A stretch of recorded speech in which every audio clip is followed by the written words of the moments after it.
कहानी गोनू झा और बमन पेंच।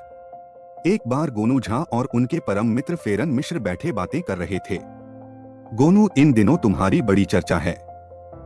तुम्हारे कौतुक सुन सुनकर आश्चर्य होता है।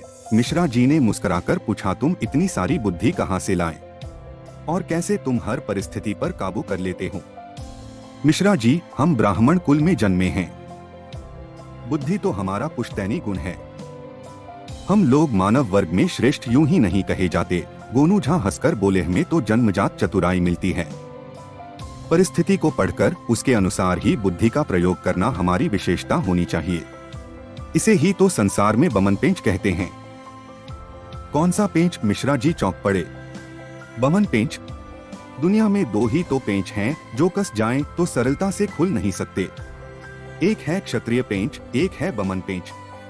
कमाल है, हम भी इसी कुल में जन्मे हैं और 50 बरस से पंडिताई कर रहे हैं, फिर भी इस पेंच की महिमा नहीं जानते।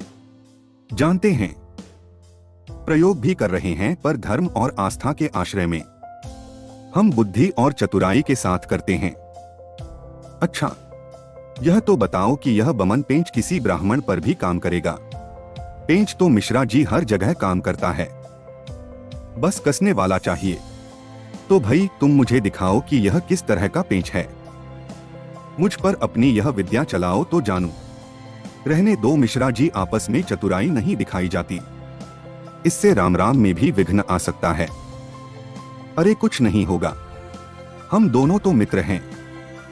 हमारे बीच मनमुटाव कभी हो ही नहीं सकता। यह तो बस सीखने के लिए कह रहा हूं। छोड़ो इस बात को, कोई और बात करो। नहीं भाई, यह बमन पेंच तो तुम्हें दिखाना ही होगा। मैं भी तो बामन हूँ। हो सकता है कि पेंच मैं जानता हूँ, बस प्रयोग न पता हो। क्या पता मैं तुम्हारे पेंच को काट ही दूं। देखेंगे। फिलहाल इस बात को खत्म करो और कुछ खाने को मंगाओ। मिठाई चलेगी? चलेगी क्या दौड़ेगी? मंगाओ तो सही। मिश्रा जी ने अंदर से थाली भरकर मिठाई मंगाई, जिसे दोनों खाने लगे। इस बात को कई हफ्ते बीत गए थे। मिश्रा जी तो बिल्कुल ही भूल गए थे। श्राद्ध पक्ष चल रहा था तो समय ही कहाँ था। दिन में पिंडदान कराने जाते और गठरी बांधकर शाम को लौटते। कमाई का समय था तो और कोई बात कहाँ याद रह जाती है। मगर गोनू झा नहीं भूले थे। उन्हें मिश्रा जी को बमन पेंच दिखाने की उत्कंठा हो चली थी। उन्हें मिश्रा जी को दिखाना था कि वह कैसे बुद्धि और अभिनय का प्रयोग करके अपना काम सफल कर लेते थे। और एक दिन वह मिश्रा जी से मिलने शाम ढले पहुंचे। अरे आओ गोनू, बड़े दिनों बाद दर्शन हो रहे हैं। मिश्रा जी चहके, आपका तो धनवर्षा पक्ष में समय ही नहीं है। मैं भी इन दिनों एक जरूरी काम में फंसा पड़ा था, मरने की भी फुर्सत नहीं है। आपसे सहायता की आशा लेकर आया हूँ, गोनू झा ने कहा। अरे कहो न, और बैठो तो सही। बैठूंगा नहीं, समय नहीं है। एक कार्य सौंपकर जा रहा हूं। मेरे पास हफ्ते भर जरा भी समय नहीं है। आप कल से फुर्सत में आ जाएंगे तो आशा है कि आप मेरा काम करके रखेंगे। अरे आदेश करो भाई। ऐसा है कि इन दिनों मैं एक विशेष पूजा कर रहा हूं और उसमें मुझे 1000 मिट्टी के सिक्कों की आवश्यकता है। आपके पड़ोस में कुछ कुम्हार भी हैं। आपकी बात कोई नहीं टालेगा। 500 सिक्के तो मुझे हर हाल में अगले हफ्ते चाहिए, बाकी 500 अगले 15 दिनों में। अरे तो भी कोई काम है। इसके लिए ही इतने व्याकुल हो। तुम्हारा यह काम तो समझो हो भी गया। कल श्राद्ध पक्ष का आखिरी दिन है। मैं तो फिर निठल्ला ही हो जाऊंगा। फिर मैं चलता हूँ। आपको कष्ट दे रहा हूँ पर क्या करूँ? किसी और पर भरोसा भी तो नहीं कर सकता। इसमें कष्ट कैसा? मित्र ही तो मित्र के काम आता है। अच्छा मैं चलता हूँ। गोनू झा इतना कहकर वहां से चलते बने। फिर एक हफ्ते बाद उनके साथ पलटन झा भी थे। वह मिश्रा जी के घर के दरवाजे पर पहुंचे। अरे मिश्रा जी घर पर हैं क्या? गोनू झा ने हाथ लगाई। मिश्रा जी दौड़कर बाहर आए। अरे गोनू झा, अंदर आओ भाई। बाहर क्यों खड़े हैं? समय की कमी। मिश्रा जी मैंने बताया तो था। मेरा काम हुआ कि नहीं?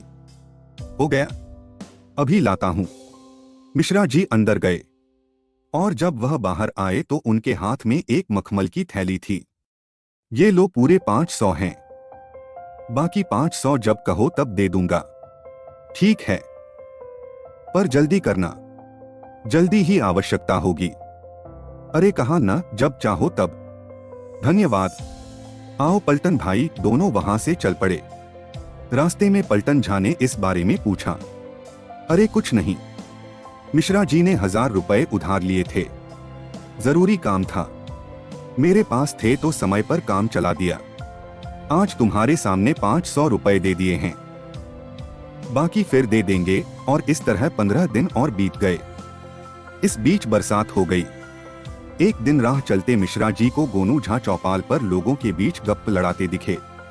गोनू भाई, कहाँ रहते हो भले मानस, कभी तो दर्शन दिया करो।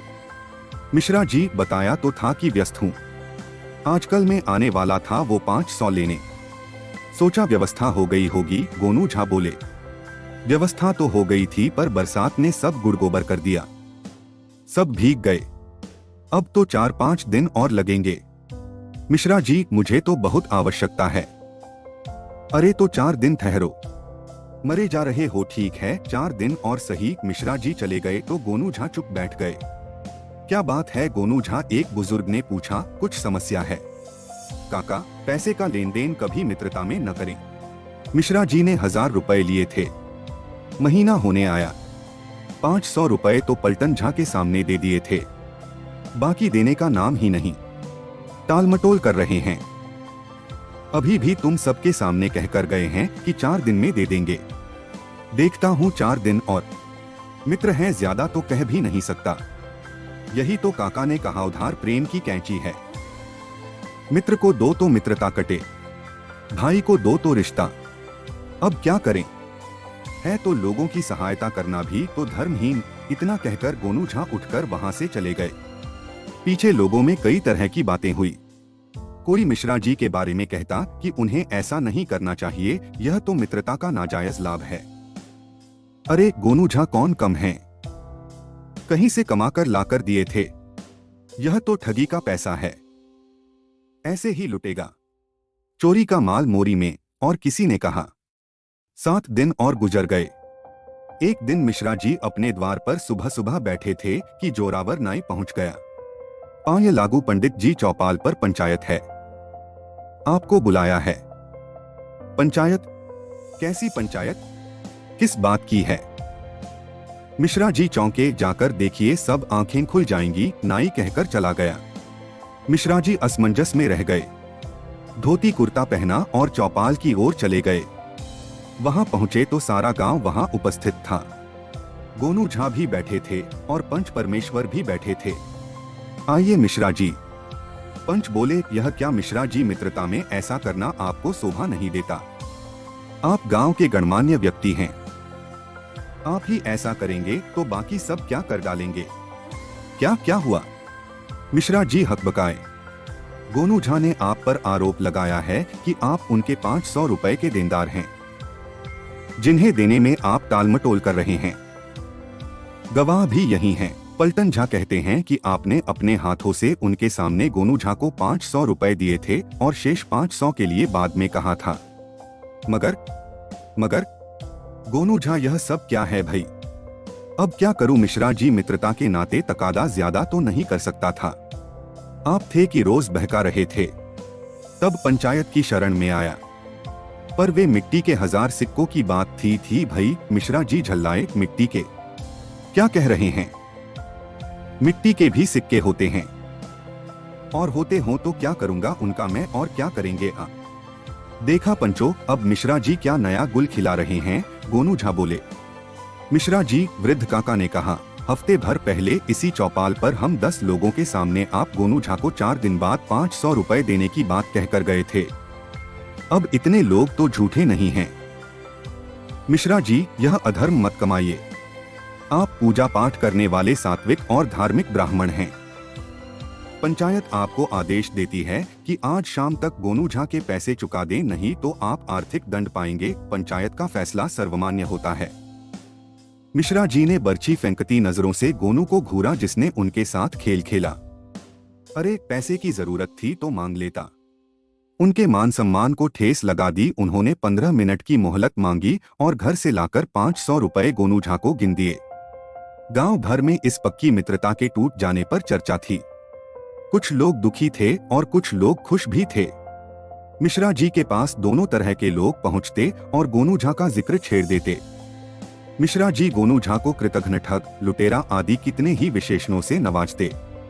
दुआ सलाम बंद। फिर एक दिन पंचायत हुई। मिश्रा जी फिर बुलाए गए।